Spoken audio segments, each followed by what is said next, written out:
మన కుటుంబ సభ్యుడైనా తప్పు చేసినప్పుడు తప్పును తప్పు అనకపోతే కుటుంబ పెద్దగా మనం కూడా తప్పు చేసిన వాళ్ళమైతాం, ఆ తప్పులో భాగస్వాములమైతాం, ఆ తప్పుకు సహకరించిన వాళ్ళమైతాం. ఈ శ్వేతపత్రము ఎవరినో కించపరచడానికో, ఎవరినో తక్కువ చేసి చూపించడానికో, లేకపోతే మేమేదో రాజకీయంగా ప్రయోజనం పొందడానికో, లేదా మేమిచ్చిన ప్రజలకిచ్చిన గ్యారంటీలను ఎగవేయడానికో ఈరోజు ఇది పెట్టలే. ఇప్పటి వరకు అవాస్తవాలతో, అభూత కల్పనలతో, ఆర్భాటపు ప్రచారాలతో ఈ రాష్ట్రమంతా బాగుంది, మేము అద్భుతాలను ఆవిష్కరించినామని చెప్పుకుంటున్నప్పుడు వాస్తవ పరిస్థితులను ఇక్కడ పెట్టినాం.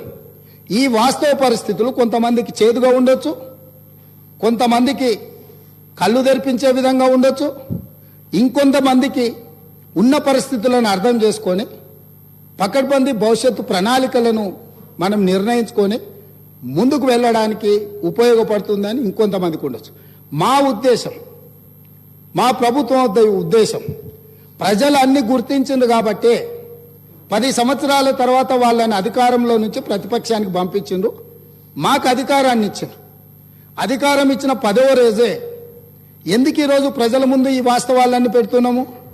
ప్రజలకు నిజాలు చెప్పి మనకున్న పరిస్థితిని వివరించి కష్టమైన ఈ ప్రభుత్వం నిస్సహాయులకు సహాయాన్ని అందిస్తుంది, అర్హులైన వాళ్ళకు అవకాశాలు ఇస్తుంది, మీకు అండగా నిలబడుతుంది అని చెప్పడానికి ప్రభుత్వం ప్రయత్నం చేస్తుంది అధ్యక్ష.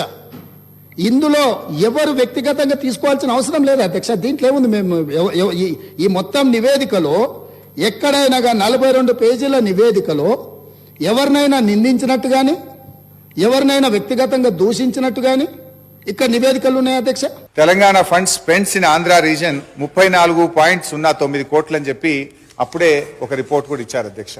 అదేవిధంగా వారు మరి జస్టిస్ భార్గవ కమిటీ రిపోర్ట్లో కూడా ఆ వివరాలన్నీ కూడా తేల్చారు. అంటే ఇది నేను ఎందుకు చెప్పే ప్రయత్నం చేస్తున్నా అంటే, ఇక్కడ మీరు 41.68% తెలంగాణలో ఖర్చు పెట్టారు అని ఏ లెక్కలైతే చూపించారో ఇది శుద్ధ తప్పు.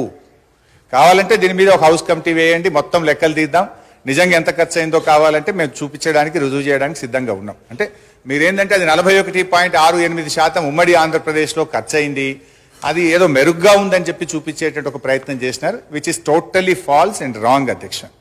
అంటే బేసికల్లీ ఇంకోటి కూడా జరిగింది అధ్యక్ష. నాకు తెలిసిన సమాచారం మేరకు ఈ రిపోర్ట్ ఇదంతా కూడా ఇది ఎవరు తయారు చేసిండ్రు?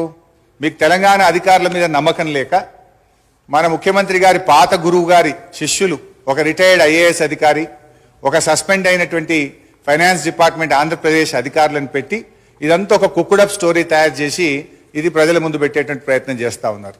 సరే, ఆ వివరాలు వాస్తవాలు వచ్చినప్పుడు నేను అన్ని విషయాలు కూడా బయట పెడతాం అధ్యక్ష.